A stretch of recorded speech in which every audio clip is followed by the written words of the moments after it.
Hi, and welcome to part 2 of my more historically accurate Mary Sanderson video series. Today, we're going to make the under petticoat. And we're going to be historically accurate in that we're going to be making it from scraps. People piece together scraps all the time to make one thing into another thing. To make a skirt out of an old curtain, to make a hat out of a jacket. Today we're just going to make a skirt out of scraps. So we're going to turn all these scraps and maybe some of these into fabric for an under petticoat.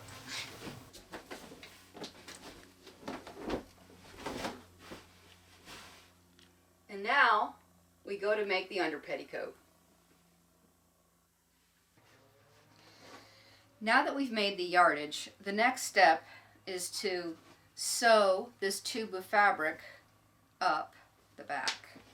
So we're going to do right side to right side.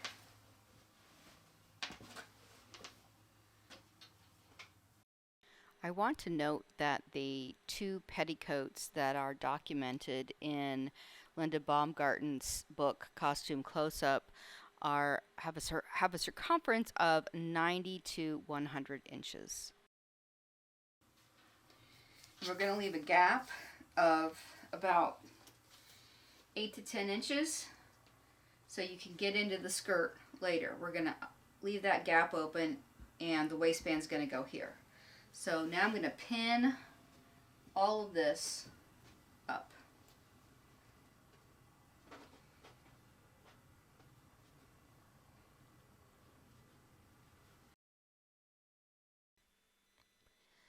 Now that I'm coming to the end of pinning the under petticoat together, I'm going to take it off camera and sew the back seam up with the sewing machine.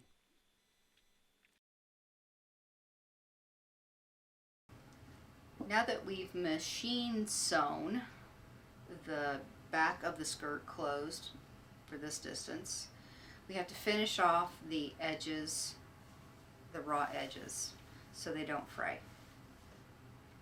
So to do this, I'm going to turn the raw edge down and then down again. Do that all the way for the length of the skirt. So we're going to turn under, we're going to turn under again.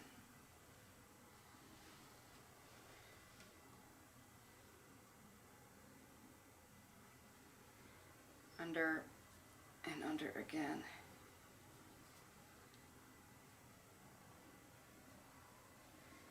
Do this the whole length. Now that the seam is pinned open, this is the opening you're going to get into when you're going to put on the skirt. I am going to finish this off whip stitching by hand. So I'll see you in a couple of hours. I thought you would like to see what I was doing off camera for about 90 minutes. I had estimated 2 hours, but I was wrong. What I used was a simple whip stitch to tack down those seams. This is not technically historically accurate as a dressmaking stitch. They use something called a hem stitch, which I find awkward and can't do at speed, so I use a whip stitch for almost everything. I've used a light colored thread against a dark fabric for contrast, and you can see if you pick up just a small amount of thread per stitch, you can barely see the stitch on the right side of the fabric. So if you match your thread to your fabric, you're going to be in real good shape. Now that the back of the under petticoat has been sewn together and I finished the seams by hand, I'm going to take the under petticoat to the ironing board and iron the hem into place. Normally you wouldn't do that before attaching the waistband, but I know my measurements and I know how much the under petticoat needs to be hemmed. This will stop the hem from fraying a lot as I manipulate the under petticoat onto the waistband. First, we're going to turn and press the hem up 1/4 of an inch.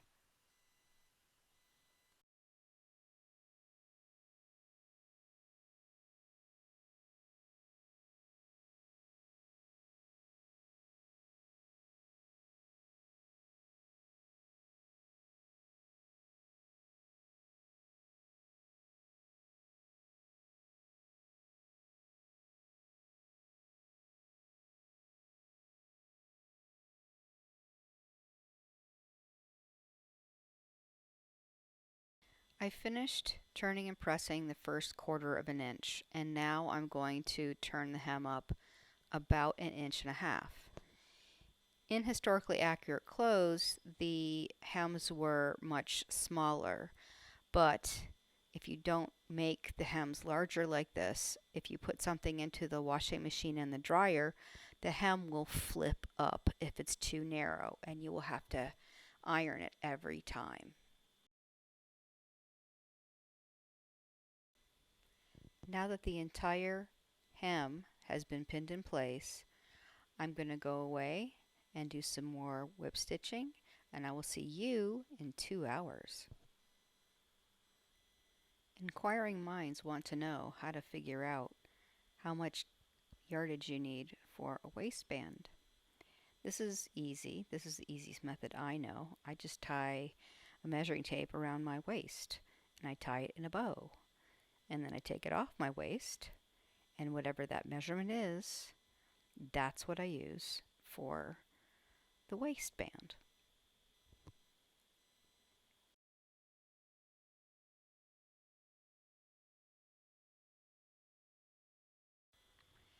Normally, waistbands were twill tape, but I'm going to continue using fabric scraps. What I'm going to do is cut the waistband about 2.5 inches wide, and then I'm going to press in the edges. Remember to cut your waistband fabrics on the straight of the grain so it won't stretch when you tie it around your waist.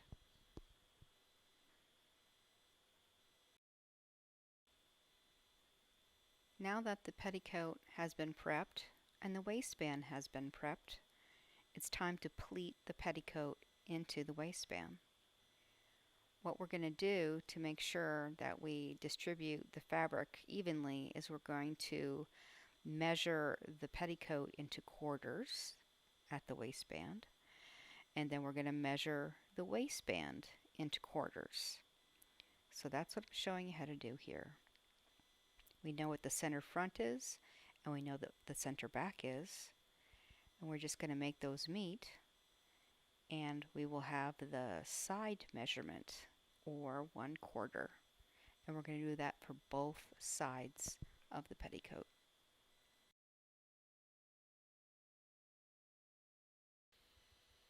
I've already marked the center of the waistband with a pin.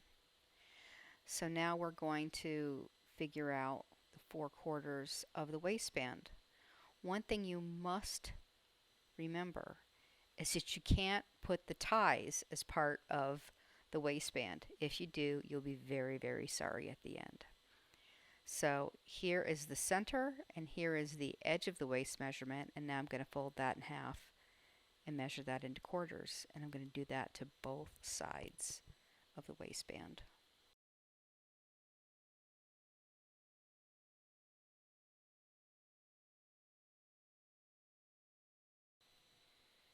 The first pleat of the under petticoat is going to be a box pleat in the center front so that it lays flat as you're wearing it. And I'm taking my time doing this very carefully, and I realize it seems very far away on camera. So I'm going to do some pleats here on the actual under petticoat and waistband, and then I'm going to cut over to an up-close example to show you how to not make a box pleat, and then how to make a real box pleat, and then how to do knife pleats on either side of the center box pleat.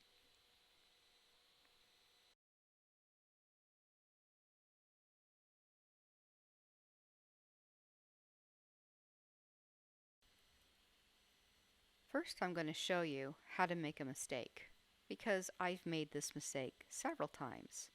When you're creating a box pleat onto a waistband, your instinct is to create the box so that it's facing you.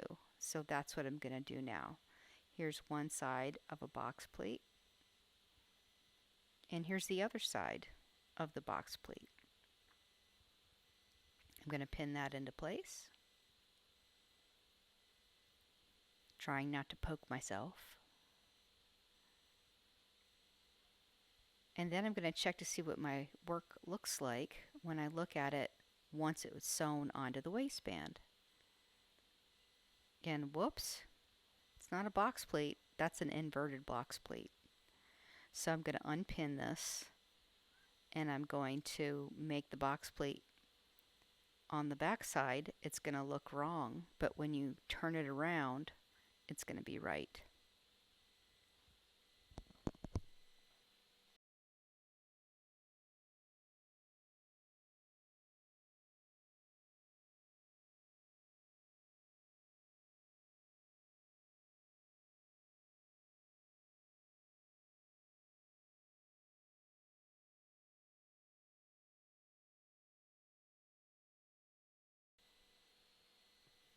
Now we're going to check the work, and yep, that's a box pleat. Now we're going to turn it back over, and I'm going to show you how to add some knife pleats.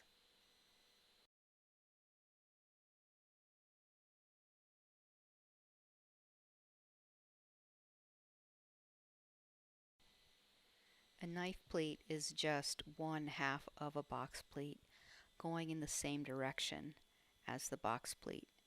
Now it looks like we're pleating this towards the center front, but then again, when you turn it around and check it from the other side, the pleats are going to be facing towards the back of the under petticoat.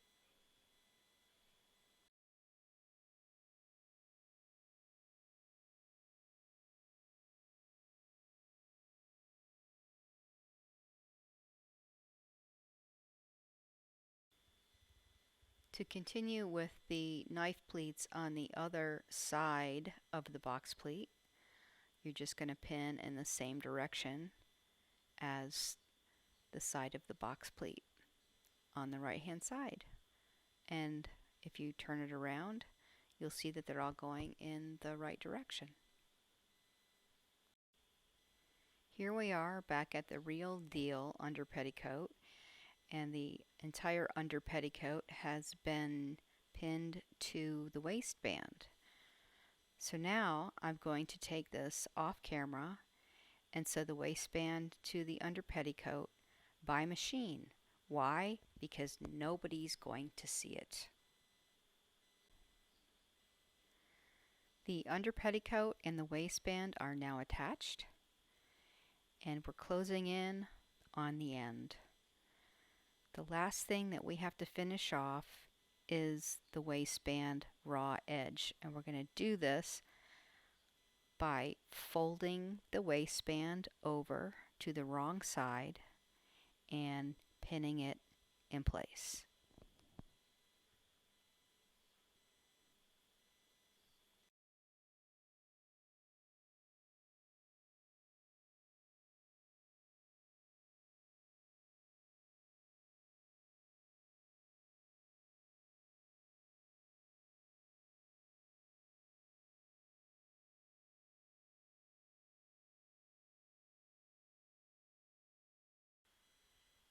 Here is the waistband and the ties all pinned together. And now I'm going to take this off camera and sew by hand for 2.5 hours. And I will see you later. After many hours of sewing, this is the result. You've got all the repurposed fabrics or upcycled scraps. You've got your thin waistband, got hand hemming, finished seams, and the back. If you'll excuse me, this dress form is a little too small, so I had to pin the back a little bit. But you can see the ties that were made by hand. So all in all, I think this is a success. This is making something out of nothing. If you bought this at an 18th century event, it would probably cost you upwards of $60 to $80. So that's how much you've saved by repurposing your scraps. And I think we're done for this part 2, the under petticoat. Join me for part 3, which is going to be making pockets. See you later.